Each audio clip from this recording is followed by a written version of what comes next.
So don't worry about, being a nudge. It's okay to be a nudge. I want to know what you want to learn, and I want you to know that God loves you so much.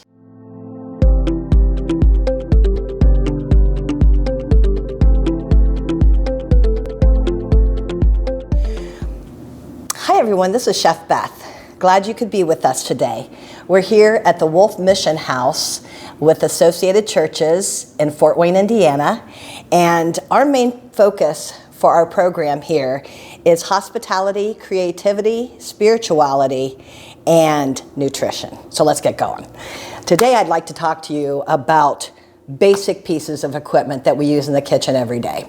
Now, the one I'm thinking about first and foremost is the cutting board. And a cutting board is something that is a major tool that we do have to use regularly. And so it's important that we keep these clean and also make sure that they stay in good shape in order for us to be able to use them. You have seen in the past that the cutting board has changed over a period of time. It used to be wooden.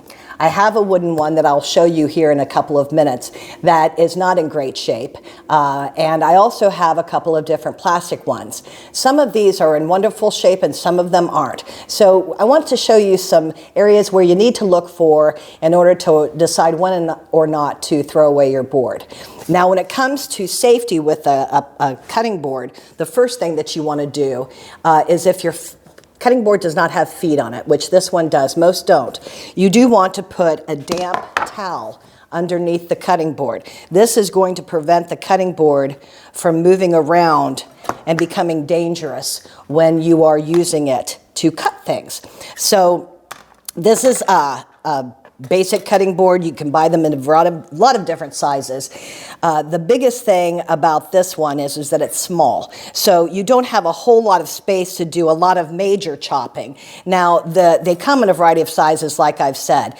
A lot of times with the plastic ones, you're going to want those because they're easier to deal with, they're not heavy, and they clean up very, very nicely. The wooden cutting boards do the same thing, but there's a lot of rules that you want to take care of in regards to not soaking the board when you're washing it. You do want to wash it and scrub it with a good brush and make sure that it is really well rinsed when you're cleaning it. Then you do want to sanitize it, and a lot of people forget about sanitizing their boards. Now, you can use a sanitizer and spray it directly on the board if you care to do that. If you are going to do that, you wait for 1 minute, time it. It's easy to remember if you do time it, that way you don't have to think about it. But time it and then take a spray nozzle or a water and just go ahead and spray it so that it's totally clear of the sanitation liquid. Then you let it air dry.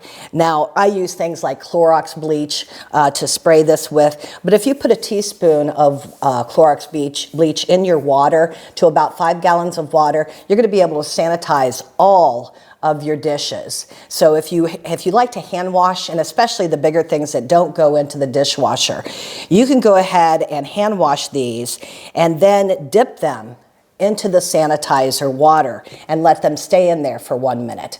After it's been there for 1 minute, then you take it out, you shake it off and let it air dry. You don't have to rinse it after that because that's a small amount of Clorox bleach to just sanitize. So it's so little that you don't have to worry about cleaning off the residual. So we have a lot of cutting boards here. This is the wooden one that I was talking to you about. Now, what's really nice about this is that it does have the grooves for liquids to draw into them, and it will cause a little well effect. And this is great because if you're cutting meats, a lot of times they will bleed. One thing I want to remind you, do not cut meats until they've set for a while. Especially the larger the roast, there is going to be what is called carryover cooking. And so if you cut it right away coming out of the oven, you're going to lose a lot of the juices that you have in the meat that you are cutting. So you want to let it rest, and depending on the size of it, if it's just a little chicken breast, then a minute and a half before cutting. If it is a large roast, then about 5 minutes, because it won't get colder, it will just settle, and the juices will settle, and it will firm up, and the gelatinization of the starches will allow the meat to be cut very well. Now, you will also know that this cutting board right here has a little split right there. And that is because over time, water does get into the boards. And this is a problem with wooden boards. Once you see those crevices starting to come, it's time to throw away the board because you cannot get the bacteria out of those crevices. It's just too hard.